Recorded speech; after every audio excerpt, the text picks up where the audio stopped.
Parfois, ce qui vous alourdit n'est pas toujours entre vos mains, parfois, c'est enfoui dans votre passé. Le bourdonnement d'activité dans le terminal C de l'aéroport international de Red Hollow dans l'Ohio semblait plus fort que jamais en ce matin gris de mars. Entre le flot statique des annonces aériennes et le crissement des roues des valises sur le sol en linoléum, l'agent Thatcher Malin, un agent chevronné de la sécurité de l'aéroport, scrutait la foule avec une vigilance exercée. À ses côtés, Bishop, un Malinois belge au nez qui semblait presque surnaturel et à l'agitation qui ne s'est jamais vraiment calmée, reniflait l'air, ses sens aiguisés captant quelque chose que Thatcher ne pouvait pas détecter. L'attention du chien était fixée sur le sol ciré, comme s'il traquait quelque chose d'invisible pour tout le monde. Pendant 7 ans, Thatcher avait fait confiance à l'instinct de Bishop plus qu'à n'importe quel autre partenaire humain. Mais aujourd'hui, quelque chose semblait différent. Le comportement de Bishop n'était pas tout à fait correct. Le chien semblait agité, comme s'il sentait un changement dans l'air, mais Thatcher ne parvenait pas à comprendre de quoi il s'agissait. Et puis elle est apparue. Elle traversa la foule comme une ombre, une grande femme blonde se déplaçant avec une lenteur délibérée, ses mains tenant 2 sacs en papier. Son ventre de femme enceinte pressé contre son chemisier blanc sous un manteau bleu marine foncé, visiblement dans son dernier trimestre. Thatcher remarqua les petits détails, des lunettes de soleil surdimensionnées qui semblaient beaucoup trop sombres pour l'éclairage intérieur, des chaussures plates qui évoquaient le confort plutôt que la mode, son visage calme, mais ce calme semblait trop parfait, trop contrôlé pour un endroit aussi chaotique qu'un aéroport. Elle s'appelait Marlo Ashford, mais rien chez elle ne semblait spontané. Tout en elle semblait intentionnellement organisé, presque trop parfaitement conçu pour se fondre dans l'ensemble. Et puis, dès que les yeux de Bishop se sont posés sur elle, tout a changé. Il se figea, son corps se raidissant avant que le grognement ne s'échappe du plus profond de sa poitrine. Puis vint l'aboiement aigu, fort, insistant. Il ne s'agit pas d'une agression, mais d'un avertissement. Un son qui vibrait dans l'air, urgent et implacable. La prise de Thatcher se resserra sur la laisse, essayant de garder son chien sous contrôle, mais le corps de Bishop était tendu, la fourrure dressée, les muscles enroulés d'une manière que Thatcher n'avait jamais vue auparavant. Il n'avait jamais réagi ainsi face à une femme enceinte. Jamais. Marlo n'a pas bronché. Elle ne s'est pas arrêtée. Mais derrière ses lunettes de soleil sombre, son regard se fixait sur le chien avec quelque chose de troublant dans les yeux. Ce n'était pas de la peur, ni de la confusion, mais quelque chose de beaucoup plus froid, la reconnaissance. Comme si elle comprenait exactement pourquoi Bishop réagissait de cette façon, comme si elle était au courant d'un secret que les autres ignoraient. « Madame, j'ai besoin que vous vous arrêtiez un instant », a appelé Thatcher, d'une voix ferme mais respectueuse. Elle hésita une fraction de seconde, puis fit encore 2 pas avant de s'effondrer. Le bruit de son corps heurtant le sol résonna dans le terminal comme un coup de tonnerre. Les sacs qu'elle tenait se sont renversés, envoyant des papiers, des petites bouteilles, une enveloppe scellée et un petit ours en peluche éparpillé sur les carreaux froids. La foule autour d'elle se figea sous le choc. Le temps lui-même semblait s'être arrêté, retenant son souffle dans l'instant suspendu. Thatcher s'agenouilla à côté d'elle, demandant par radio une assistance médicale. Les aboiements de Bishop s'étaient calmés, mais ils s'étaient désormais transformés. Ce n'était plus un avertissement, c'était une pure panique, comme si le chien essayait de communiquer quelque chose au-delà de l'entendement humain. Ensuite, Thatcher remarqua l'enveloppe près de sa main tendue, maintenant légèrement froissée et tachée. L'écriture dessus était tremblante, délibérée à un seul mot, « désolé ». Ce n'était pas seulement une lettre. C'était un message, un avertissement. Et à ce moment-là, alors que les sirènes commençaient à hurler au loin, Thatcher eut le sentiment troublant que cette femme, et quel que soit le fardeau qu'elle portait, n'était jamais censée atteindre cet aéroport. Mais maintenant, il était déjà trop tard. Certains noms restent enterrés pour une raison. Les ambulanciers sont arrivés dans ce qui a semblé une éternité, même si quelques minutes seulement s'étaient écoulées. Marlo gisait inconsciente, sa respiration superficielle, sa peau pâle contre le carrelage d'un blanc éclatant. Une fine couche de sueur s'accrochait à sa tempe, signe inquiétant de détresse. Bishop avait finalement arrêté d'aboyer, mais il était désormais assis à ses côtés, le corps raide, les yeux fixés sur son visage. C'était comme s'il gardait quelque chose que lui seul pouvait comprendre, une vérité à laquelle personne d'autre n'avait accès. Alors qu'un ambulancier levait doucement son poignet pour vérifier son pouls, Thatcher aperçut sa main gauche, serrant fermement quelque chose ou un collier. Ce n'était pas n'importe quel collier. C'était une étiquette militaire. Rayée, usée et vieillie avec le temps, il portait un nom qui fit froid dans le dos à Thatcher. Un nom qu'il n'avait pas entendu depuis plus de 20 ans, Hollis RER. Le nom le frappa comme un coup physique, lui coupant le souffle de ses poumons.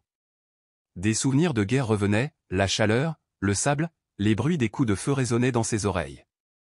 Hollis RER était bien plus qu'un simple nom. C'était quelqu'un que Thatcher avait désespérément essayé d'oublier. L'étiquette aurait dû être enterrée avec son propriétaire. Il aurait dû être abandonné dans un désert étranger, avec son soldat. Alors pourquoi était-il désormais entre les mains d'une femme qu'il n'avait jamais rencontrée auparavant? Marlowe Ashford, a lu à haute voix l'ambulancier sur sa carte d'identité, en l'accrochant à la civière alors qu'il se préparait à la déplacer. L'esprit de Thatcher s'emballait. L'enveloppe, le collier, le nom, rien de tout cela n'avait de sens. Il se pencha, ramassa l'enveloppe scellée qu'elle avait laissée tomber et la glissa dans la poche de son manteau sans dire un mot. Il ne savait pas pourquoi. C'était peut-être un instinct. C'était peut-être de la culpabilité. Mais quoi qu'il y ait à l'intérieur, ce n'était pas destiné à être vu par n'importe qui. Alors que la civière roulait, Bishop tira sur sa laisse, gémissant doucement, un son inhabituel de la part d'un chien habituellement stoïque. Thatcher s'agenouilla à côté de lui, la main fermement posée sur le collier du chien. « Vous saviez quelque chose, n'est-ce pas » murmura-t-il. Bishop poussa un gémissement sourd et brisé, un gémissement que Thatcher n'avait entendu qu'une seule fois auparavant. Le jour où Hollis n'est pas revenu. De retour dans le bureau du personnel, Thatcher était assis, regardant l'enveloppe sous la lueur crue des lumières fluorescentes. L'écriture manuscrite était indubitable. Ce n'était pas celui de Marlowe. C'était celui de Hollis pressé, précipité et tout en majuscules, comme lorsqu'il écrivait sous pression. Mais Hollis était mort. Tué au combat, corps rendu, funérailles organisées. Le cercueil était fermé. Alors comment cette lettre, écrite de sa main, pourrait-elle exister maintenant, en 2025 ? Thatcher s'enfonça dans la chaise en métal avec un léger fracas, le bruit résonnant dans la salle de repos vide. Lentement, il fouilla dans son manteau et ouvrit l'enveloppe. À l'intérieur, il y avait une seule feuille de papier, jaunie sur les bords. Ses mains tremblaient lorsqu'il le dépliait. La première phrase le frappa comme un coup de poing, « Si vous lisez ceci, cela signifie que je n'ai pas tenu ma promesse. Certains fantômes ne hantent pas, ils guident. » Thatcher le relut, plus lentement cette fois, sentant le poids des mots s'enfoncer.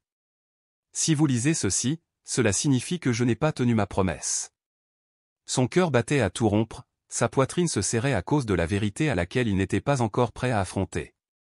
Le reste de la lettre s'est répandu sur un ton frénétique, presque désespéré, en partie confession, en partie avertissement. Hollis a parlé de quelqu'un qu'il avait rencontré lors de leur dernière tournée à Kandahar, une femme nommée Lena, une traductrice civile. Un secret qu'il avait juré de protéger à tout prix, un secret qui le hantait d'une manière qu'il ne pourrait jamais expliquer. Elle transportait bien plus que son propre passé, disait la lettre, et je transportais bien plus que du matériel. Thatcher se souvenait de Lena. Elle avait été une ombre en arrière-plan, jamais trop proche des soldats, toujours distante. Mais Hollis l'avait regardée différemment. Il avait toujours été protecteur envers elle d'une manière que personne d'autre ne comprenait. 22 ans s'étaient écoulés depuis la mort de Hollis RER, et une femme nommée Marlowe Ashford s'était effondrée à l'aéroport, tenant sa plaque d'identité et portant une lettre qu'il avait écrite. Cette prise de conscience frappa Thatcher comme un coup dur, le calcul était sinistre mais indéniable. Si Lena avait été enceinte au moment de la mort de Hollis, Marlowe pourrait très bien être sa fille. Mais si c'était la vérité, alors pourquoi était-elle ici maintenant? Pourquoi était-elle venue vers lui? Ses pensées furent brusquement interrompues par un coup sec à la porte. L'officier Dorian Fay, le partenaire plus jeune mais aux yeux vifs de Thatcher, entra à l'intérieur avec une expression sérieuse. Elle s'est réveillée, rapporta Dorian. Elle te demande. Thatcher se leva lentement de son siège, pliant la lettre avec précision et la glissant dans la poche de son manteau. Un frisson lui parcourut le dos, une sensation bien plus troublante que la température froide de la pièce. « Comment va-t-elle » demanda Thatcher, sa voix trahissant une pointe d'inquiétude. « Elle est stable, confuse. »« Mais, elle vous a demandé spécifiquement, » a expliqué Dorian. Thatcher ne se souvenait pas avoir rencontré Marlowe avant aujourd'hui, mais quelque chose dans la façon dont Bishop avait réagi, et maintenant son insistance à le demander, montrait clairement, ce n'était pas une coïncidence. Il suivit Dorian dans le couloir stérile menant à la clinique de l'aéroport où ils avaient réussi à la stabiliser. Le bourdonnement des lumières fluorescentes au-dessus était d'une intensité troublante. Chaque pas qui se rapprochait de sa chambre lui donnait l'impression d'approcher un chapitre de son passé qu'il souhaitait désespérément laisser clos. En s'arrêtant devant sa chambre, Thatcher hésita. À travers la vitre, il pouvait la voir assise sur le lit d'hôpital aux ses lèvres pâles, ses mains tordant nerveusement la couverture d'hôpital. Elle paraissait plus jeune maintenant, fragile, comme si elle parvenait à peine à se tenir debout. Puis leurs regards se croisèrent. À ce bref instant, quelque chose a changé. Il vit Hollis dans ses yeux la même forme, le même poids de vérité non dite. Marlowe posa une question, ses lèvres bougeant à peine, « Savez-vous qui je suis ?» Il y a des secrets que l'on peut enterrer pendant des décennies, mais quand la vérité vous regarde dans les yeux, vous ne pouvez plus vous cacher. Thatcher entra dans la pièce, l'air étant plus lourd que jamais. Marlowe ne parla pas immédiatement. Ses mains restaient serrées autour de la couverture, ses jointures pâlissaient sous la force de sa poigne. Elle ne détournait jamais le regard de lui, mais son regard n'était pas seulement fixé sur lui, c'était comme si elle essayait de comprendre quelque chose, de mesurer quelque chose. « Vous le connaissiez, n'est-ce pas ?» demanda-t-elle, sa voix rauque mais posée. Hollis RER. Elle n'a pas dit mon père, et Thatcher n'a pas répondu immédiatement. Une partie de lui ne parvenait toujours pas à prononcer ces mots à haute voix. J'ai servi avec lui, dit finalement Thatcher, la voix calme. Nous étions dans la même unité jusqu'à la dernière tournée. Marlowe hocha la tête une fois, comme pour confirmer une vérité qu'elle seule pouvait reconnaître. Il a écrit sur toi, a-t-elle poursuivi, la voix chargée d'émotion. Il a dit que tu étais le seul homme en qui il avait confiance. Il a dit que si quelque chose lui arrivait, tu saurais quoi faire. La gorge de Thatcher se serra. Il ne se sentait pas digne d'une telle confiance ni après les choix qu'il avait faits, ni après la mort de Hollis. Marlowe fouilla sous son oreiller et en sortit une autre lettre, encore plus ancienne, froissée et presque en morceaux. Il m'a écrit ça avant ma naissance, a-t-elle expliqué. Ma mère l'a gardé caché toute ma vie, disant que c'était trop dangereux, que cela ne ferait que causer de la douleur. Elle le lui tendit, les doigts tremblants. Thatcher l'a pris avec précaution, sentant son poids comme s'il était doublé de plomb. Il ne l'a pas ouvert. Pas encore. Je ne l'ai trouvé qu'après son décès, a poursuivi Marlowe. Il y a quelques semaines. Et puis les choses ont commencé à se produire. Des gens me surveillaient, me suivaient. Quelqu'un a même tenté de s'introduire par effraction dans mon appartement. Ils n'ont rien pris, ils ont juste fouillé comme s'ils cherchaient quelque chose de précis. Sa voix se brisa et elle posa une main sur son ventre, instinctivement protectrice. C'est pourquoi je suis venu ici. Pour te trouver. Pour découvrir qui il était vraiment et pourquoi quelqu'un veut toujours ce qu'il a laissé derrière lui. Thatcher se laissa tomber sur la chaise à côté de son lit, la lettre reposant désormais sur son genou comme si elle pouvait prendre feu à tout moment. Il y a des choses que Hollis n'a jamais dites à personne, dit-il à voix basse. Pas même moi. Mais si quelqu'un est toujours après ses secrets, alors ce qu'il a enterré ne reste pas enterré. Marlowe tourna son regard vers le mur, les yeux lointains. Et maintenant, c'est moi qui le porte. Thatcher ne l'a pas corrigé. Au fond, ils savaient tous les deux qu'elle ne faisait pas seulement référence au bébé. Certaines choses ne sont pas prises pour blesser le monde, mais pour protéger une âme.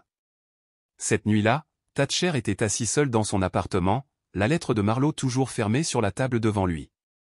La faible lumière jaune de la lampe projetait de longues ombres sur le papier, rendant les mots « à ma fille, si je pars » semble incroyablement lourd. Bishop gisait à ses pieds, les oreilles frémissantes, les yeux mi-clos mais alertes, même au repos. L'air était chargé du poids des souvenirs et de la culpabilité.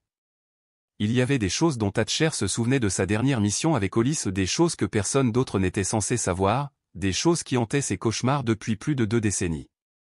Finalement, il ouvrit la lettre.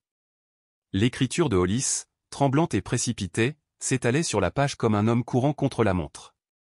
Il a parlé de dossiers gouvernementaux, de documents cachés et d'une clé USB saisie lors d'une opération secrète, une opération qui n'est jamais apparue dans aucun rapport officiel. Ils nous ont dit que nous avions trouvé des armes, peut-on lire dans la lettre. Mais ce que j'ai vu n'était pas fait pour le combat. C'était des informations, des noms personnels, des coordonnées et autre chose. Quelque chose pour lequel ils étaient prêts à tuer. L'estomac de Thatcher se serra. Il se souvenait de cette mission la nuit où Hollis avait disparu pendant des heures, revenant avec du sang sur sa chemise et la peur dans les yeux. Il ne l'a jamais expliqué, n'en a jamais parlé. Il vient de remettre un cartable scellé à quelqu'un de l'anglais et fait comme si de rien n'était. Mais maintenant que le contenu de ce cartable n'avait pas atteint sa destination prévue ou pire, il l'avait atteint, et quelqu'un voulait le récupérer. Un coup frappé à la porte le sortit de ses pensées. 3 coups secs délibérés, confiants. Bishop se releva immédiatement, grognant dans sa gorge. Prudemment, Thatcher s'approcha de la porte, son arme à la main. Il l'ouvrit juste assez pour voir un couloir vide, mais quelque chose était collé sur la porte, une photo granuleuse en noir et blanc. Elle montrait Marlowe, visiblement enceinte, debout à un arrêt de bus.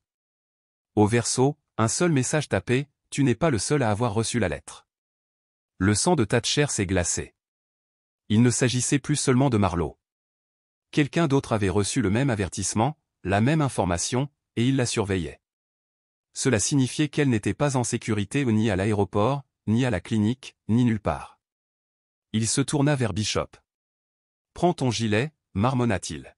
« Nous y retournons. » Quoique Hollis ait volé, Marlowe détenait désormais la clé pour le retrouver, et quelqu'un était déterminé à la faire taire avant qu'elle ne découvre la vérité. Au moment où Thatcher retourna à la clinique de l'aéroport, il était minuit passé. Les couloirs étaient calmes, la plupart des voyageurs partis depuis longtemps, remplacés par des concierges et du personnel qui lui accordaient à peine un regard. Mais quelque chose dans l'air n'allait pas. Bishop s'élança avec un objectif clair, le nez frémissant et les oreilles alertes. Les portes de la clinique étaient entr'ouvertes, un signal d'alarme immédiat. La sécurité n'a jamais laissé les chambres ouvertes après les heures d'ouverture. Thatcher attrapa son insigne et poussa prudemment la porte. Les lumières étaient éteintes, le bureau de l'infirmière était vide et la chambre de Marlowe était déserte. Sa couverture était soigneusement pliée sur la chaise, tandis qu'un gobelet en plastique rempli d'eau restait intact sur la table de nuit. L'estomac de Thatcher se serra. Marlowe ne serait pas partie sans en parler à personne, pas après leur conversation. Elle ne serait pas partie à moins que...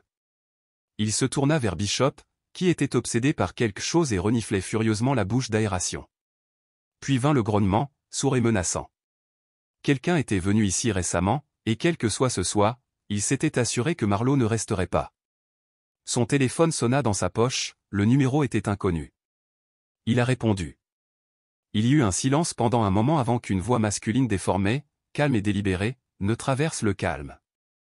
Elle est plus en sécurité avec nous qu'avec vous. Officier malin, restez en dehors de ça. Vous avez déjà laissé tomber son père. Ne la laissez pas tomber non plus. La ligne est tombée en panne. Thatcher resta figé, le téléphone fermement serré dans sa main. Le froid dans la pièce semblait s'intensifier. Celui qui l'avait emmené savait exactement qui il était, connaissait Hollis, savait tout du passé. Il ne s'agissait pas d'un enlèvement aléatoire. C'était méticuleux, coordonné et planifié. Il rejoua les mots dans son esprit, « Tu as déjà laissé tomber son père ». La culpabilité le rongeait, mais la colère le brûlait encore plus. Il ne pouvait pas sauver Hollis, mais il ne perdrait pas Marlowe non plus. De retour au QG de la sécurité, Thatcher a visionné les images du couloir de la clinique. C'était clair, 23h46, 2 hommes habillés en ambulancier poussant une civière avec précision. Calme, professionnel, aucune trace de panique. Marlowe gisait inconsciente, attachée, sans aucune trace de résistance. Ils ont même fait un signe de tête au personnel de nuit au faux diplôme, vrais uniformes et sont partis en moins de 90 secondes. Thatcher a mis la vidéo en pause et a zoomé. La voilà, une tache à peine visible sur le sac civière, Orion. Un nom issu d'un passé qu'il avait espéré oublier, lié à des opérations dont on ne voulait jamais parler. Thatcher regardait l'écran, la mâchoire serrée, le cœur battant. Il n'avait pas seulement anticipé son arrivée, il l'attendait. Certains dossiers, une fois enterrés, ne devraient jamais être rouverts, à moins que vous ne soyez celui pour qui ils ont été enterrés. Assis dans la pénombre de sa cuisine, Thatcher restait immobile, la tasse de café devant lui toujours fumante mais intacte. Bishop gisait tranquillement près de la porte, alerte mais immobile. Le nom, Rion, résonnait dans son esprit, un sombre rappel de choses enfouies depuis longtemps. Ce n'était pas n'importe quelle organisation. Rion était une cellule d'opération noire, une opération née de la poussée des services de renseignement après le 11 septembre. Officiellement dissoute en 2011, mais les rumeurs persistaient, elle opérait toujours en secret. Hollis en avait déjà parlé à voix basse lors d'une patrouille dans le Helmand. Il ne se contente pas d'extraire les gens, avait déclaré Hollis. Il les efface. Thatcher savait qu'il avait besoin de réponses, et il n'y avait qu'une seule personne qui pouvait encore avoir accès aux archives hors réseau qui détenait la vérité, Albie Crane. Un théoricien du complot et ancien analyste de la NSA devenu voyou il y a des années. Albie vivait hors réseau dans une caravane délabrée nichée dans les collines à l'extérieur de Columbus. Cela faisait plus d'une décennie que Thatcher ne l'avait pas vu pour la dernière fois, mais si quelqu'un avait des choses à dire sur Orion, c'était bien Albie. Alors qu'il conduisait dans la nuit, les images se rejouaient dans son esprit, le professionnalisme fluide des médecins imposteurs, le badge, le message effrayant. C'était clair désormais, ils n'improvisaient pas. Ils exécutaient un plan en cours depuis des années. Si Hollis avait laissé derrière lui quelque chose d'assez puissant pour réveiller cette opération fantôme, ce devait être plus que de simples noms, cela devait être la preuve de quelque chose de bien pire, quelque chose qu'il tuerait pour garder caché. La caravane d'Albie était un désordre chaotique de panneaux solaires, de câbles et d'antennes paraboliques, tout droit sorti d'un film dystopique. Une pancarte sur la porte disait « Souriez, vous êtes déjà compromis ». Quand Albie a répondu, pieds nus et vêtu d'une chemise sur laquelle était écrit « Je ne me fais pas confiance non plus », il n'a pas bronché à la vue de Bishop ou de Thatcher. « Je t'avais dit que ce jour viendrait », marmonna-t-il d'une voix sèche. « J'ai 2 sauvegardes du fichier fantôme. Mais si vous êtes ici, l'une d'elles est déjà en cours de lecture. » Thatcher haussa un sourcil. « Tu savais pour Hollis ?» Le sourire d'Albie était sombre. « Je ne le connaissais pas, mais j'ai suivi l'opération. L'extraction des actifs a mal tourné, la panne de communication. Ce n'était pas seulement une mission bâclée. C'était une dissimulation. Et votre ami n'était pas qu'un soldat. Il était le dernier homme qui se tenait entre ce dossier et le monde à l'intérieur. » Albie fit glisser un disque dur crypté sur la table, ouvrant un dossier marqué d'une icône en forme de crâne. L'écran vacilla avant de révéler un fichier vidéo. « C'est ce qu'ils ont enterré, » murmura Albie, « et ce qu'ils tueront pour l'enterrer à nouveau. » Thatcher se pencha, le souffle retenu. L'écran affichait une salle d'interrogatoire faiblement éclairée. Une silhouette dans l'ombre était assise en face d'un homme attaché à une chaise, à peine conscient. Les bleus sur son visage étaient visibles Hollis. Et la voix hors champ était froide, exigeant, « Dites-nous où vous l'avez caché, où votre enfant disparaît. » Les mots obsédants résonnaient sans cesse dans l'esprit de Thatcher, certains sauvetages ne sont pas planifiés sur les cartes. Ils sont construits sur le regret. Ce qui l'a tourmenté n'était pas seulement la violence, c'était le moment où Hollis a levé les yeux et a murmuré, « Elle est innocente. Vous ne la touchez jamais, jamais. » Cette simple phrase disait à Thatcher tout ce qu'il avait besoin de savoir. Hollis savait que ce jour viendrait. Pas pour lui, mais pour sa fille. Thatcher avait vu suffisamment d'opérations secrètes pour reconnaître les signes. Albie n'avait pas seulement refait surface, il attendait. L'arrivée de Marlowe avait déclenché quelque chose, un protocole, une alerte, enfouie au plus profond de systèmes oubliés depuis longtemps. Désormais, elle était entre leurs mains, et ce qu'il voulait était soit toujours en elle, soit pire, il pensait qu'elle était la clé pour découvrir ce que Hollis avait caché 20 ans plus tôt. Au centre de sécurité de l'aéroport, Thatcher a utilisé toutes les faveurs dont il disposait, récupérant des journaux de vol fermés, des images de surveillance et des sorties de véhicules. En moins de 6 heures, il a retracé l'enlèvement de Marlowe jusqu'à un entrepôt militaire désaffecté situé à 22 km de la ville. Elle était enregistrée sous une société écran Oculus Solutions à un nom qu'Albie avait associé au financement noir de Rayon au début des années 2000. Tout était aligné. Le piège était tendu et Marlowe en était au centre. Incapable de passer par les canaux officiels sans que Rayon soit impliqué, Thatcher a sorti le téléphone portable qu'il avait juré de ne plus jamais utiliser et a composé un numéro. Après 2 sonneries, une voix répondit. « Je ne pensais pas que j'aurais à nouveau de tes nouvelles, malin. » Il s'agissait de Cassandra Va, une ancienne spécialiste de la reconnaissance devenue agent fantôme. Elle lui devait la vie et elle n'oubliait jamais une dette. « J'ai besoin d'une extraction, » a-t-il déclaré. Une seule cible. Risque élevé. Immédiat. Cassandra n'a pas posé de questions. Elle a simplement dit, envoyez les coordonnées. J'apporterai le silence. Thatcher a mis fin à l'appel, son regard tombant sur Bishop, qui s'est assis droit, alerte, comme s'il sentait le changement dans l'air. Tu es prêt pour un de plus ? Demanda-t-il, sa voix ferme mais empreinte d'une tension tacite. La queue de Bishop cogna une fois, puis encore une fois, le rythme résonnant comme une promesse tacite. Thatcher n'avait plus besoin de confirmation. Il a saisi son arme et a soigneusement placé le disque dur contenant les images dans un boîtier sécurisé et verrouillé. Son esprit revint au mot de la lettre de Hollis, si vous la trouvez, protégez-la, même de la vérité. Le poids de ces mots s'est posé sur sa poitrine alors qu'il enfilait son gilet, vérifiait sa montre et marmonnait doucement pour lui-même, le temps est écoulé, Hollis. Je la fais sortir. Il est facile de vivre dans ce monde sans se rendre compte de ses ténèbres, mais dès que la porte se verrouille derrière vous, la vérité devient inévitable. Devant eux, l'entrepôt se dressait comme un monument en ruine dédié aux choses oubliées, sa vaste structure basse projetait de longues ombres sous les faibles lumières de la ville. Thatcher s'est garé à 2 pâtés de maison de là, caché sous un viaduc, la silhouette rouillée à peine visible au loin. Cassandra Vaux est arrivée quelques instants plus tard. Elle portait un équipement tactique noir, les yeux masqués par des lentilles infrarouges, l'image même de la précision. Elle ne perdait pas de temps en plaisanterie. Au lieu de cela, elle lui lança un regard calme et entendu et lui fit signe vers le bâtiment. 2 gardes à l'entrée arrière. Le 3e fume près du générateur toutes les 18 minutes. Nous arrivons à sa prochaine pause. Thatcher hocha la tête, impressionnée. Elle était toujours vive, tout aussi compétente qu'avant. Mais il y avait une sensation de serrement dans sa poitrine, ce n'était pas une simple opération. Marlowe était à l'intérieur, et ça faisait toute la différence. Sans ajouter un mot, ils avancèrent, silencieux comme des ombres. Bishop a ouvert la voie, ses mouvements pratiqués et fluides.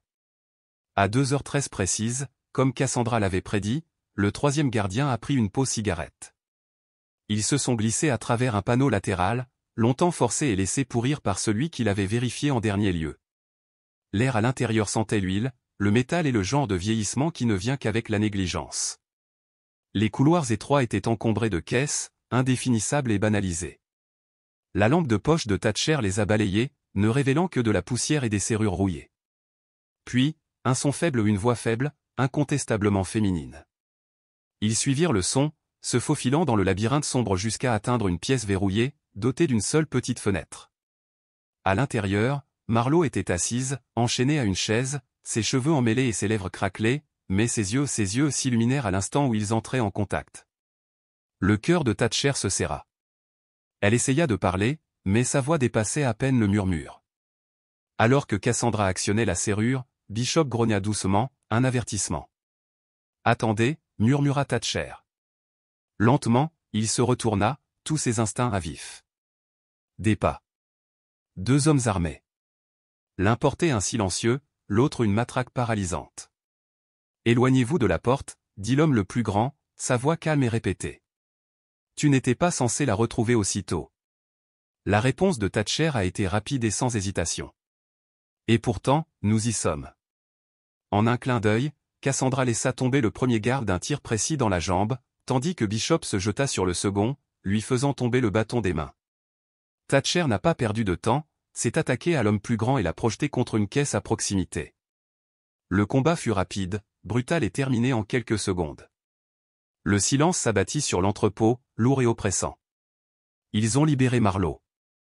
Alors qu'elle luttait pour s'asseoir, sa voix se brisa, il n'arrêtait pas de me poser des questions sur un code. Quelque chose que mon père m'a donné. Mais je ne l'ai pas. Je ne sais pas ce qu'il voulait dire. Thatcher l'aida à se relever, d'une voix douce mais ferme. Oui, répondit-il, les yeux fixes. Vous ne vous en rendez tout simplement pas encore compte. Ils traversèrent l'entrepôt, Cassandra couvrant leurs arrières. Mais alors qu'ils atteignaient la sortie, un moniteur s'est allumé derrière eux inaperçu, un observateur silencieux, un flux de sécurité diffusé par une caméra invisible. Au loin, dans une pièce sombre, une femme aux cheveux argentés et au regard glacial se penchait en avant, son sourire froid et calculé. Elle est active, a-t-elle murmuré à quelqu'un hors écran. L'enfant se réveille. Son sourire s'élargit. Laissez-les courir. Nous ne faisons que commencer. Il s'avère que certaines réponses ne viennent pas des vivants. Ils font écho au silence de ceux qui sont restés trop longtemps silencieux. La chambre du motel était étrangement calme, trop calme. Marlowe était assise sur le bord du lit, enveloppée dans une couverture, ses doigts traçant paresseusement la plaque d'identité toujours accrochée à son cou. Thatcher se tenait près de la fenêtre, regardant la pluie glisser sur la vitre, perdu dans ses pensées. Cassandra s'était déjà endormie sur la chaise, un œil entrouvert, toujours en alerte. Bishop, épuisé, gisait recroquevillé au pied de Marlowe, sa respiration lente et régulière. Le raid sur l'entrepôt a eu des conséquences néfastes sur chacun d'eux, physiquement et émotionnellement. Mais désormais, le véritable poids de leur situation ne résidait pas dans les blessures physiques mais dans les questions sans réponse qui semblaient plus grandes que jamais. « Je ne me souviens pas qu'elle ait jamais parlé de lui », murmura Marlowe, brisant le silence. « Ma mère, Lena. Elle gardait tout caché, littéralement. Elle avait cette boîte en bois avec un loquet cassé. Je n'avais jamais le droit d'y toucher. » Thatcher se tourna vers elle, la curiosité piquée. « L'avez-vous toujours ?» Marlowe hocha la tête, son expression distante. « Il se trouve dans mon appartement. Ils ont saccagé l'endroit, mais je ne pense pas qu'ils l'aient trouvé. Elle l'a caché dans un vieux piano, du genre dont personne ne pense qu'il fonctionne aujourd'hui. » Sa voix tremblait. C'est typique d'elle. Elle faisait en sorte que tout soit désaccordé, mais c'est elle qui portait la mélodie depuis le début. Le lendemain matin, armés de nouvelles identités et d'une voiture banalisée des contacts de Cassandra, ils se dirigèrent vers l'appartement de Marlowe. Le bâtiment avait été bouclé, mais Thatcher savait comment contourner les barrières. À l'intérieur, la scène était pire qu'il ne l'avait craint, chaque tiroir renversé, chaque cadre brisé. Mais le piano, il était intact, caché à la vue de tous. Marlowe ouvrit le couvercle, révélant la boîte en bois patinée à l'intérieur. Elle le souleva lentement, avec révérence, comme pour découvrir un secret enfoui depuis longtemps. À l'intérieur, il y avait des photographies en noir et blanc, décolorées par le temps montrant Lena et Hollis, souriant à côté d'une Jeep militaire. Il y avait aussi des documents en farci, une cassette usée intitulée simplement « À elle quand elle est prête » et enfin, une petite pochette en velours contenant une vieille clé en laiton, ornée et gravée du numéro 0471. Marlowe le regarda comme si c'était un fil sous tension. « J'ai déjà vu ce numéro », murmura-t-elle, sa voix à peine audible. C'était sur une carte d'Arlington, de sa main. Le regard de Thatcher se fit plus aigu.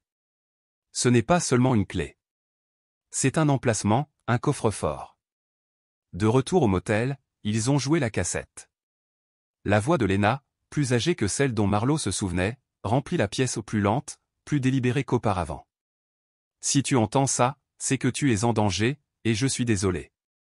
J'ai essayé de te protéger, de lui, de la vérité. Mais tu allais toujours retrouver le chemin du retour. Toi aussi, tu es né. Les mains de Marlowe tremblaient lorsque les mots lui parvenaient. Je ne vous ai jamais parlé de ce qu'ils ont fait à Hollis ou à moi. Mais ce qu'il y a dans cette boîte, ce n'est pas seulement le leur. Il vous appartient. Et ils feront tout pour le garder enterré. Dehors, la pluie s'est transformée en un violent orage. La foudre a craqué le ciel en un seul éclair irrégulier, et à ce bref instant, Thatcher a vu quelque chose.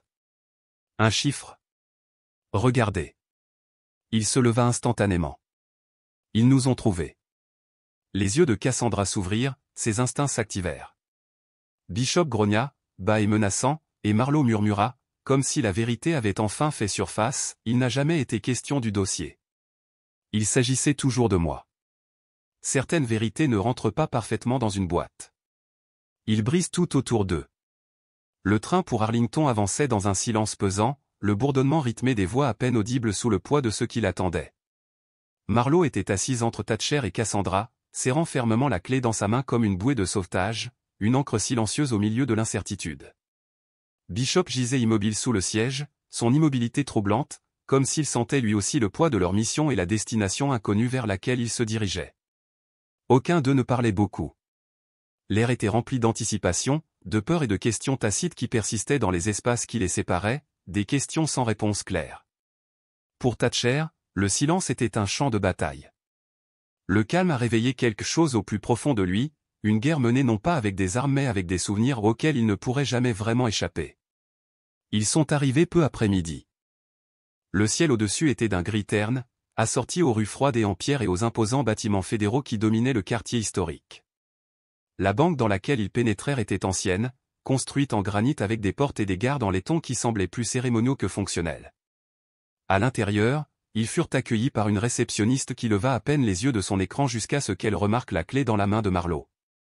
Au moment où ses yeux tombèrent dessus, son expression changea, reconnaissance, inquiétude. Sans un mot, elle se leva et appela le gérant. Quelques instants plus tard, un homme vêtu d'un costume bleu marine est arrivé, se présentant comme étant Monsieur Long. Il les conduisit dans un long couloir, passant devant des rangées de coffres en acier. Boîte 0471, dit-il en s'arrêtant devant un coffre-fort sécurisé par 2 serrures. Cette boîte est restée intacte depuis plus de 20 ans. Le compte a été scellé à la demande de Miss Lena V. Ashford.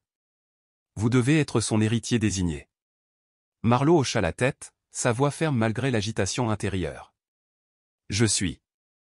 Monsieur Long a inséré son passe-partout et Marlowe a suivi, insérant la sienne. Ensemble, les serrures s'ouvrirent et le lourd tiroir s'ouvrit avec un gémissement métallique. À l'intérieur, il n'y avait ni trésor, ni bijoux, juste une épaisse enveloppe en papier cartonné estampillé Eyes Only et une petite montre de poche ancienne qui tournait toujours. Marlowe attrapa l'enveloppe en premier, les mains tremblantes. À l'intérieur, elle a trouvé des documents classifiés, certains en anglais, d'autres en farsi, tous marqués de sceaux militaires. Il y avait des photographies d'hommes en uniforme, des cartes avec des lignes rouges griffonnées sur un terrain désertique et une photographie qui fit reculer Thatcher sous le choc. C'était une version plus jeune de lui et Hollis debout devant une base militaire, avec une femme à peine visible derrière eux. Lena. Sous les papiers, cependant, se trouvait quelque chose de bien plus troublant, un rapport ADN scellé dans du plastique. En haut du rapport, le nom de Marlowe était clairement visible, Marlowe V. Ashford.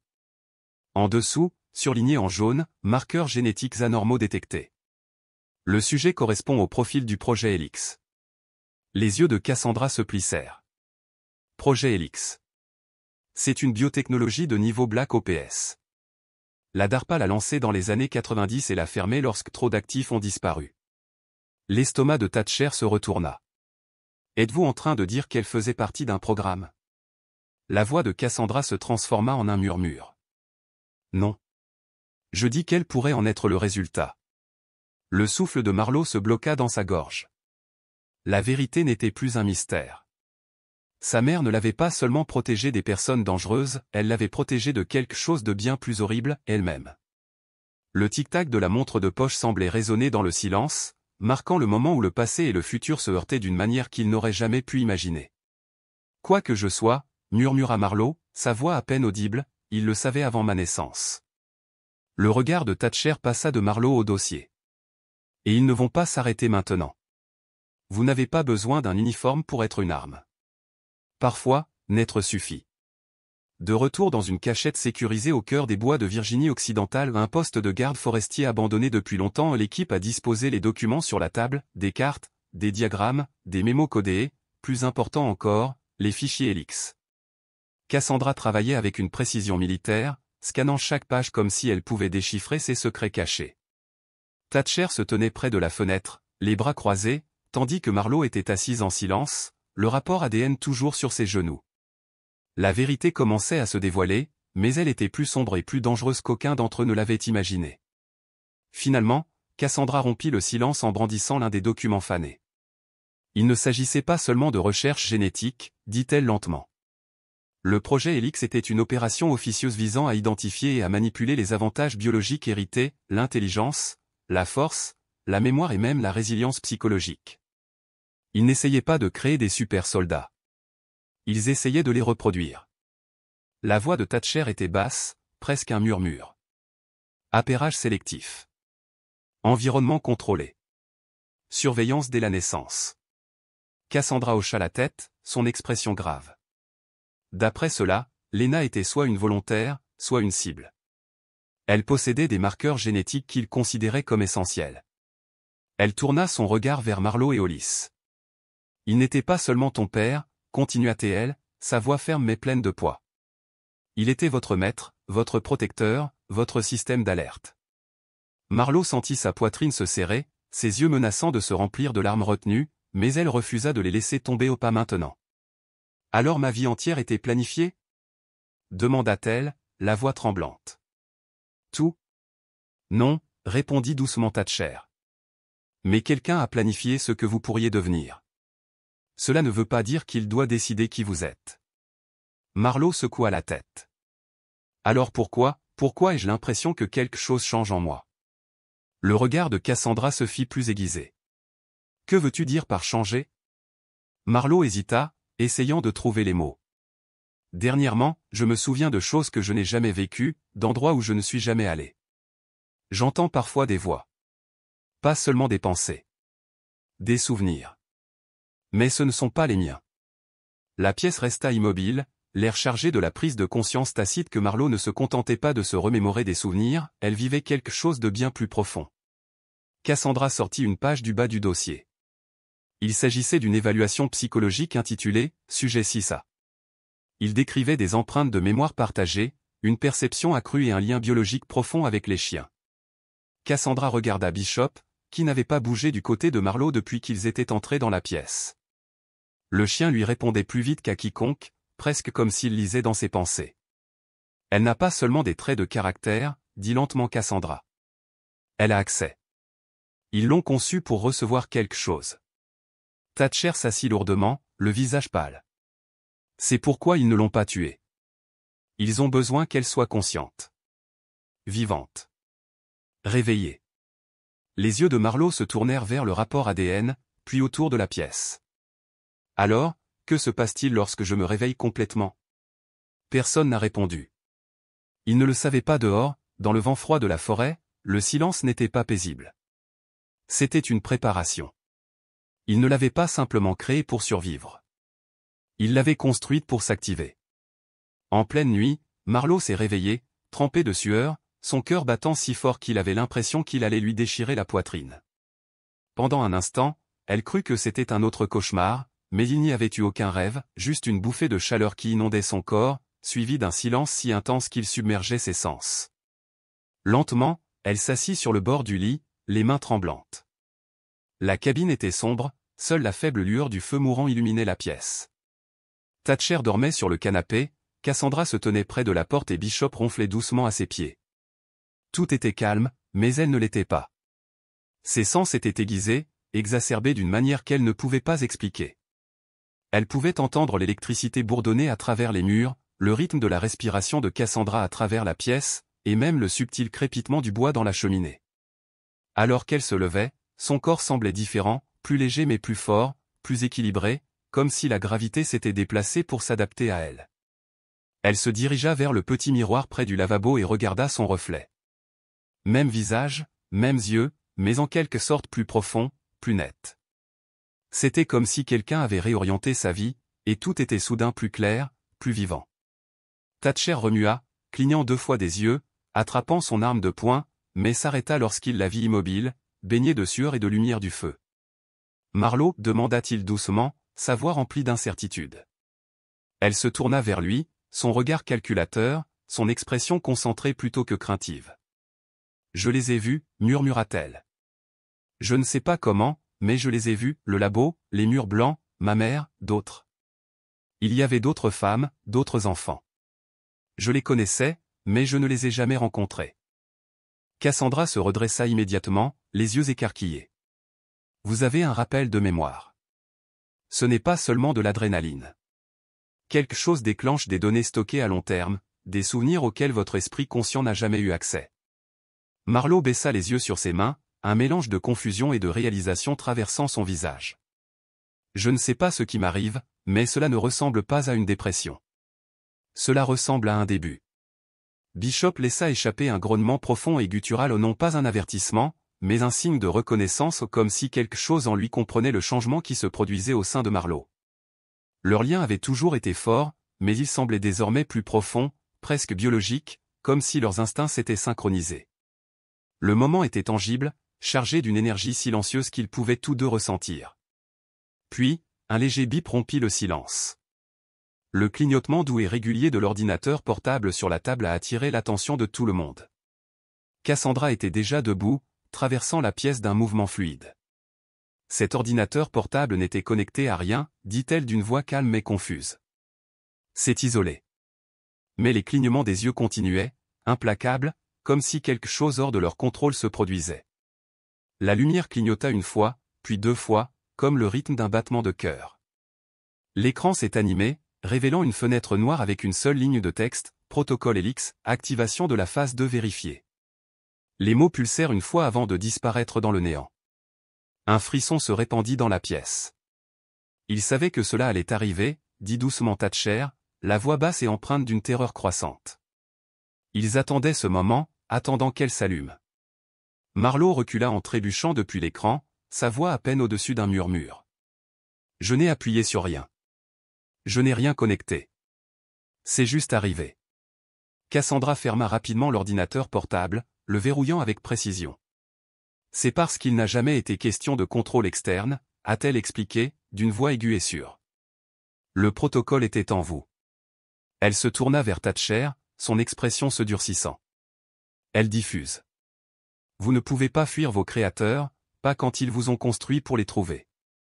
Le silence après l'activation du protocole était plus fort que n'importe quelle alarme, étouffant l'espace. Marlowe pouvait sentir quelque chose en elle changer, pas seulement physiquement, mais mentalement, émotionnellement et même spirituellement. Elle ne faisait pas que changer. Elle se connectait à quelque chose de bien plus grand qu'elle-même. L'esprit de Thatcher s'emballait, sachant que la fenêtre d'opportunité se refermait rapidement.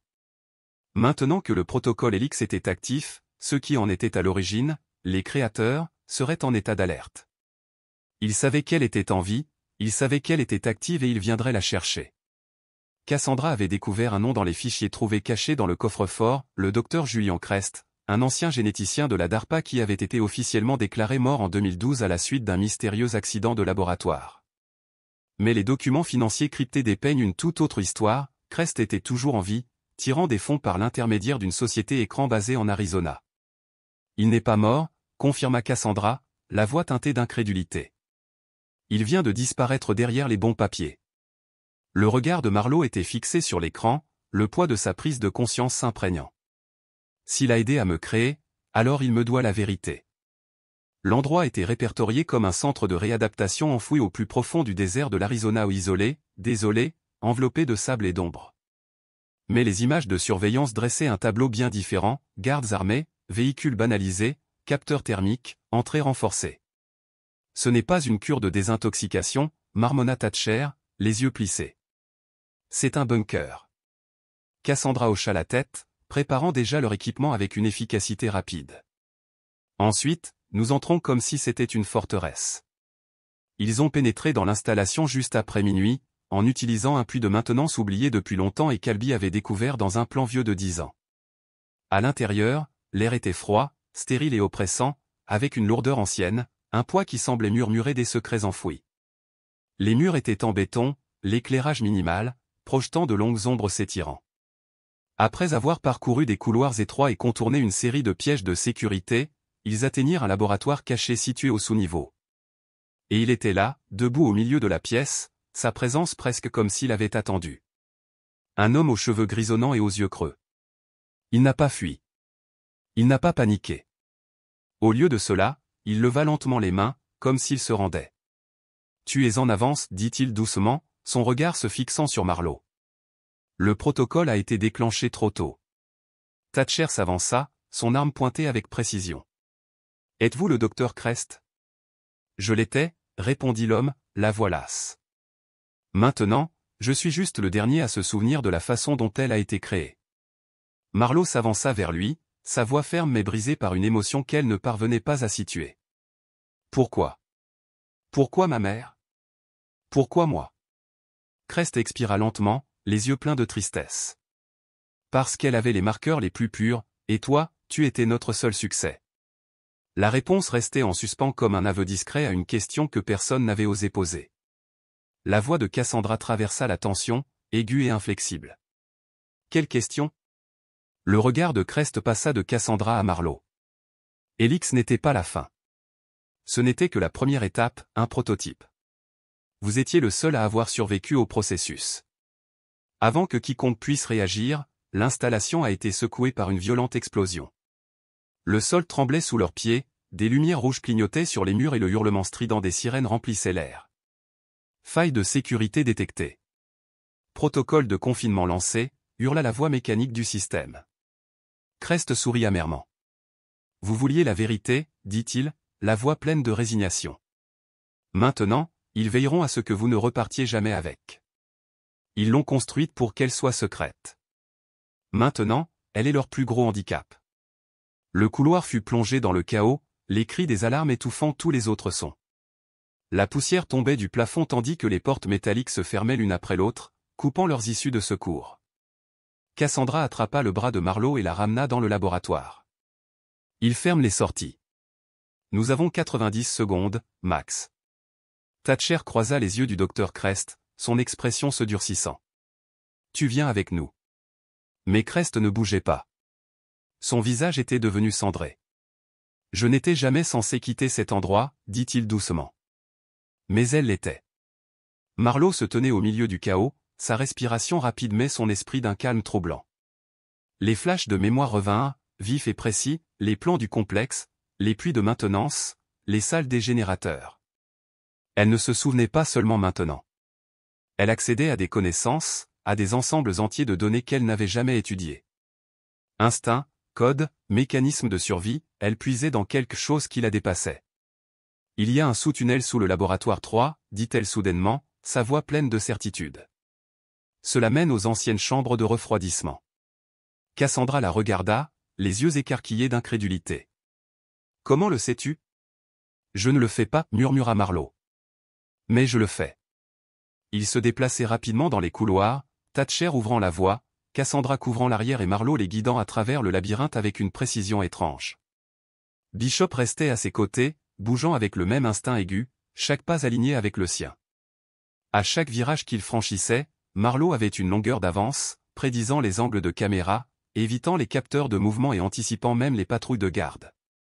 Ce n'était pas de la chance. C'était la survie, inscrite dans son être même. Lorsqu'ils atteignirent une cloison scellée près de la base du laboratoire, Cassandra jura dans sa barbe. Cela a été fermé il y a des années. Plus maintenant, dit Marlowe, sa voix ferme. Elle posa sa main sur le panneau et, avec un léger sifflement, la serrure se déverrouilla. Le tunnel au-delà était étroit, froid et bourdonnait de l'énergie oubliée des machines abandonnées depuis longtemps. Alors qu'il s'enfonçait plus profondément dans le tunnel, Thatcher se tourna vers Marlowe. C'était de la mémoire musculaire, dit-il, la voix remplie de réalisation. C'était de la programmation. Marlowe hocha la tête, les yeux lointains. Je pense que ma mère cachait plus qu'une simple boîte dans ce piano. Elle cachait des connaissances. Peut-être même tout un ensemble d'instincts. Cassandra se retourna, la voix basse. Vous ne vous souvenez pas seulement de cet endroit. Vous avez été conçu pour y échapper. Derrière eux, des bruits de pas rapides résonnaient dans le couloir, des agents de l'ARA, lourdement armés, se rapprochaient rapidement. Des coups de feu ont retenti alors qu'ils approchaient du bord du tunnel. Thatcher a riposté, couvrant leur retraite alors qu'ils avançaient. Une balle a effleuré le mur à quelques centimètres de la tête de Marlowe. Bishop se précipita, son grognement féroce, forçant l'un des soldats à reculer. Dans le chaos, Thatcher a lancé une grenade flash dans le couloir, leur faisant gagner quelques précieuses secondes. Ils sortirent du tunnel dans un ravin sec, le désert s'étendant large et silencieux devant eux. Une camionnette attendait, Cassandra et Hera en renfort. Tandis que le véhicule filait à toute allure dans la nuit du désert, Marlowe saisit la montre à gousset du coffre-fort, qui tournait toujours régulièrement dans sa main. Et maintenant? Demanda-t-elle, sa voix tremblante pour la première fois depuis le moment où tout avait changé. Thatcher la regarda, son expression dure et résolue. Maintenant, arrêtons de courir, dit-il, la voix froide de détermination. Et nous commençons à chasser. Cassandra hocha la tête, son regard se tournant vers l'horizon sombre. Parce que celui qui a construit ce programme ne vous a pas seulement créé. Sa voix devint plus sombre, plus sûre. Ils en ont créé d'autres. Les yeux de Marlowe se plissèrent alors que le poids de ses propres questions commençait à s'installer. Si j'étais la seule, pourquoi les dossiers contenaient-ils des numéros? La planque de la campagne du New Hampshire était d'un calme troublant, trop calme. Le silence n'était pas paisible, c'était tendu, épais, avec un poids presque palpable, comme si le monde entier retenait son souffle. À l'intérieur de la cabine, Marlowe était assise sur le sol, les jambes croisées, passant au crible les dossiers qu'ils avaient pris dans le laboratoire de Crest. Des papiers étaient éparpillés autour d'elle, des documents usés, des photos avec des codes énigmatiques griffonnés au dos et des cassettes marquées d'étiquettes mystérieuses. Thatcher s'appuya contre l'encadrement de la porte, ses yeux étudiant attentivement ses mouvements, sa posture prudente. Cassandra, assise à la table à manger, griffonnait dans un bloc-notes, tentant de reconstituer une chronologie à partir d'informations fragmentées. Mais c'est Marlowe qui a découvert la clé, elle a trouvé une page pliée cachée dans un vieux manuel, dont la signification n'était pas claire. Il n'y avait ni titre, ni contexte, seulement une liste de noms, chacun précédé de la même désignation, Cissa. Marlowe regarda la liste, les noms brillaient presque sous la faible lumière, et une légère prise de conscience la frappa. « Je pensais que j'étais la seule », murmura-t-elle doucement. « Mais je ne le suis pas. » Thatcher s'approcha, se penchant par-dessus son épaule. Son regard tomba sur la liste. « Il y avait 5 noms, dit-il à voix basse. Celui de Marlowe était le dernier. Ce ne sont pas que des dossiers. Ce sont des identités, des sujets. » Le doigt de Marlowe plana sur le deuxième nom. Quinward. Je l'ai vu dans mes rêves. Un garçon dans la neige, courant. Je pensais que c'était juste mon imagination. Cassandra leva brusquement la tête, les yeux écarquillés. Ce n'est pas de l'imagination, dit-elle rapidement. C'est neurologique. Vous êtes connecté à eux d'une manière ou d'une autre, que ce soit génétiquement ou cognitivement. Vous captez des signaux, des souvenirs partagés, peut-être même une communication instinctive. La voix de Marlowe était à peine un murmure, le poids de ses mots pesant sur elle.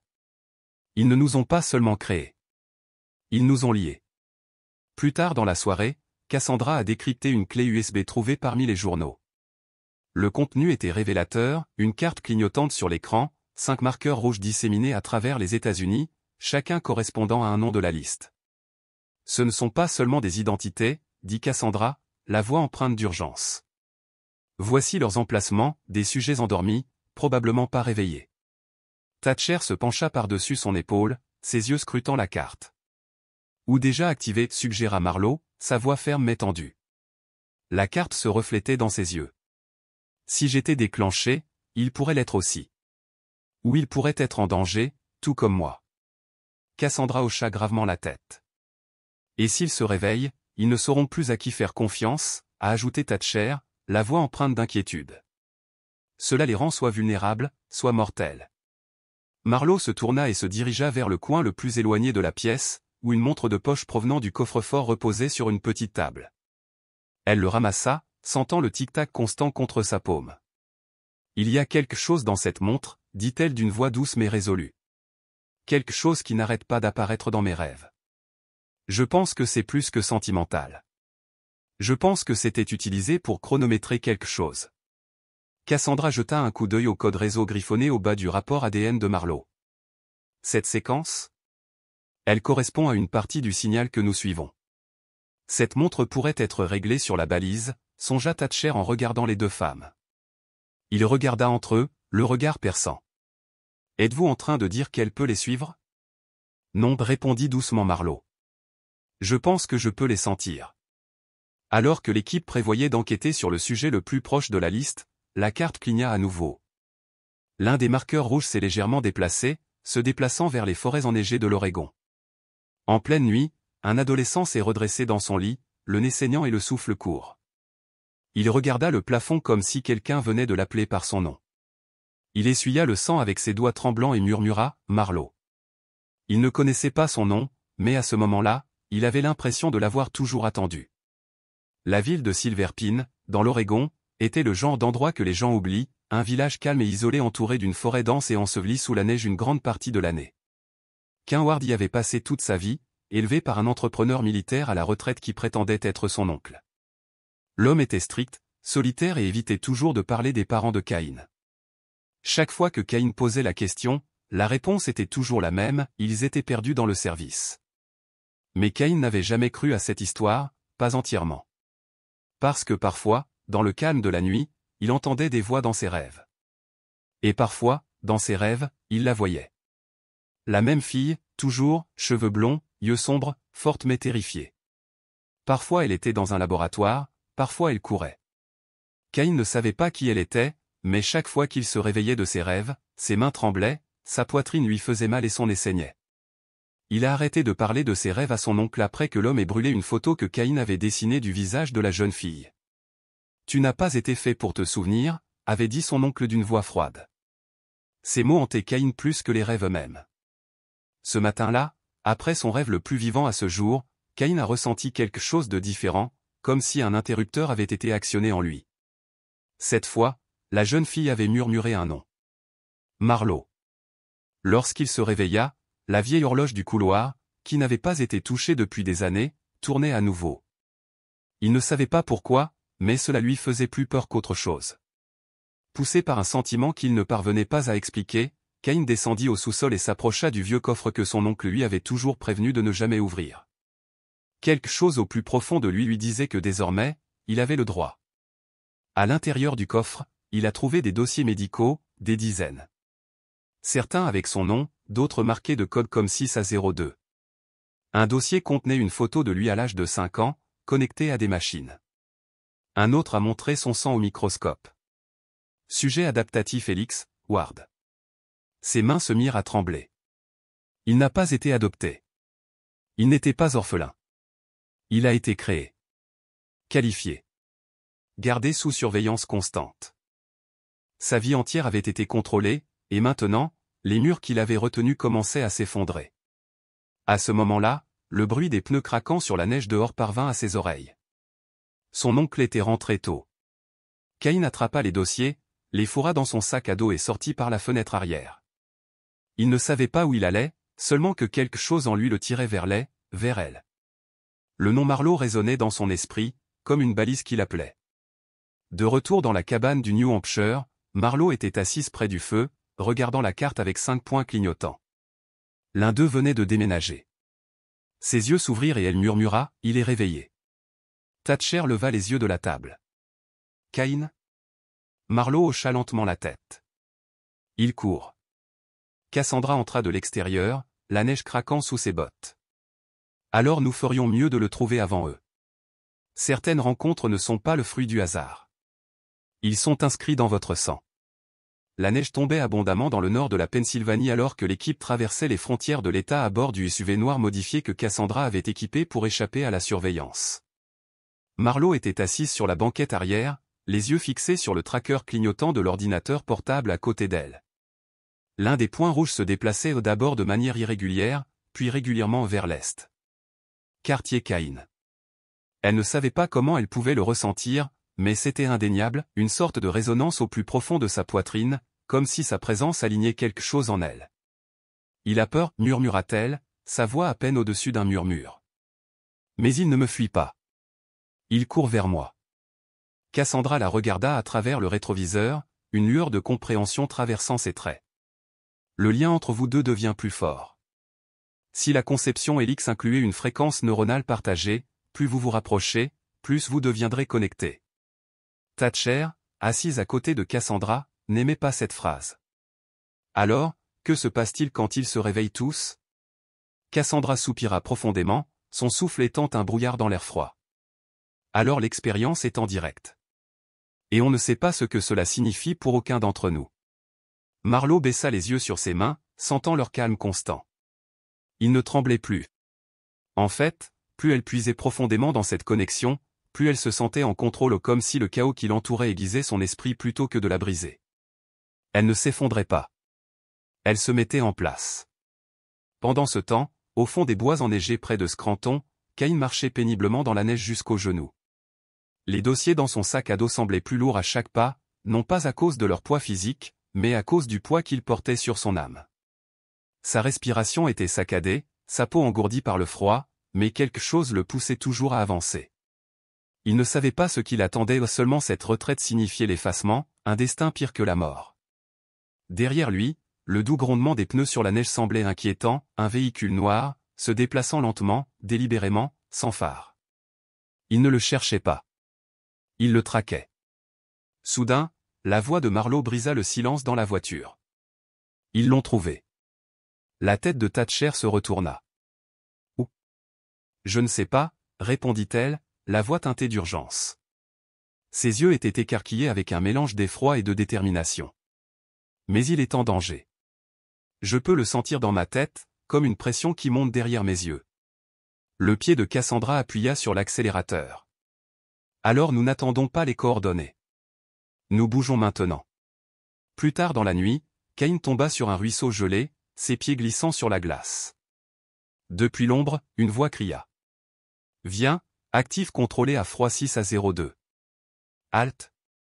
3 personnages en noir tactique émergèrent de l'obscurité, leurs armes levées, pointées sur Caïn. Son cœur s'emballa alors qu'il se figea, sachant que la mort était proche. Mais juste au moment où son destin semblait scellé, une forme surgit de l'ombre, Bishop, suivi de près par Marlowe. Lorsque 2 morceaux du même code entrent en collision, quelque chose de nouveau commence. La neige a explosé autour d'eux tandis que Bishop se précipitait sur l'agent Hera le plus proche, l'abattant avec une force brutale. Marlowe, plus rapide qu'elle ne l'avait jamais été auparavant, se déplaçait vite. Elle a attaqué Caïn derrière un arbre tombé juste au moment où les coups de feu brisaient la nuit. « Tu es réel ?» murmura Caïn avec incrédulité, son souffle s'embuant dans l'air froid. « Je te vois dans ma tête depuis des années. » Marlowe croisa son regard, sa voix ferme malgré la folie qui se déroulait autour d'eux. « Tu n'es pas fou. Tu es connecté. » Caïn hocha la tête, toujours tremblant, son esprit luttant pour saisir l'énormité de tout cela. « Je pensais que je perdais la tête. » Non, dit Marlowe, sa voix inébranlable. « Tu te réveilles. » Thatcher et Cassandra ont fourni un tir de couverture derrière une crête, forçant les agents restants de la Hera à battre en retraite pour le moment. Lorsque les tirs ont finalement cessé et que la neige est revenue, la forêt est tombée dans un silence étrange et tendu. Caïn regarda Marlowe, abasourdi par ce qui venait de se passer. « Comment m'as-tu trouvé ?»« Je ne l'ai pas fait, » répondit-elle, sa voix calme, mais remplie d'une certitude consciente. Nous nous sommes retrouvés. Il y avait maintenant quelque chose d'électrique entre eux, quelque chose de plus profond que des mots, une connexion qui n'avait pas besoin d'explication. C'était comme entendre une chanson que l'on n'avait jamais entendue, mais connaître chaque note par cœur. De retour au SUV, Caïn était assis, la tête dans les mains, essayant de donner un sens à tout. Les fichiers dans son sac à dos correspondaient aux données que Cassandra avait décryptées, neuroliens, séquençage génétique, réseau de mémoire partagé. Il n'était pas seulement comme Marlowe. Il a été construit avec elle le deuxième sujet Helix viable. Cassandra les regarda tous les deux, d'un ton grave. Il y en avait 5, leur rappela-t-elle. Vous êtes 2, ce qui veut dire qu'il en reste 3. Hera ne s'arrêtera pas maintenant. Pas après ça. Marlowe jeta un coup d'œil à Cain, son expression pensive. Est-ce que tu le sens? Caïn hocha la tête, une profonde sensation de bourdonnement statique dans sa poitrine. C'est comme si quelqu'un essayait de me parler, mais la fréquence n'était pas encore réglée. C'est eux, dit-elle. Les autres? Thatcher entra dans la cabine, époussetant la neige de son manteau. Nous avons intercepté des discussions. Hera ne se regroupe pas. Ils se préparent pour un protocole de balayage complet. Ils vont activer ceux qui restent ou les éliminer avant que nous puissions les atteindre. Cassandra se leva, regardant par la fenêtre la tempête qui se préparait. Il n'a jamais été question de survie. C'était une question de sélection. Vous 2 avez été conçus pour survivre aussi longtemps. Le reste, peut-être pas. Marlowe se leva, les yeux brûlants d'une détermination tranquille. Ensuite, on ne court plus. On retrouve les autres. On les fait venir. Et on met fin à ça avant eux. Caïn la regarda, surpris par le feu de ses paroles. Tu n'as pas peur? Elle sourit, une expression douce amère traversant son visage, mais il y avait de la force en elle. Je le suis, mais la peur ne veut pas dire arrêter. Elle attrapa la montre à gousset, le tic-tac constant rappelant tout ce qu'ils avaient enduré. La peur, c'est juste maintenant. Ils ont été construits pour suivre les ordres, mais ils ont choisi d'y mettre fin. L'ancienne installation située dans les collines de Caroline du Nord semblait abandonnée, son extérieur rouillé rappelant sombrement ce qui avait été autrefois. Pourtant, Marlowe le sentait, au plus profond des murs en ruine, le signal était toujours vivant. Elle, Caïn, Cassandra, Thatcher et Bishop se tenaient devant l'entrée, chacun sachant que c'était la dernière étape. Au fond, les 3 derniers sujets Helix étaient éveillés. Plus besoin de courir. Plus besoin de se cacher. Ils descendirent dans les tunnels froids, leurs mouvements étant davantage guidés par leur instinct que par leur mémoire. À l'intérieur, ils les trouvèrent 3 autres, tout comme Marlowe et Caïn. Marqués, modifiés, connectés. Il n'y avait aucune peur dans leurs yeux, juste une profonde reconnaissance. L'une d'elles, une fille, s'avança. Nous vous avons vu dans le noir. Caïn hocha la tête. Nous sommes venus pour le fermer. Dans la salle de contrôle, Cassandra a inséré le lecteur final dans le système. Cela efface tout. Partout. Marlowe croisa son regard, sa voix ferme et inébranlable. Fais-le. Lorsque le système s'est finalement éteint, c'était comme s'ils avaient expiré un souffle qu'ils n'avaient pas réalisé qu'ils retenaient.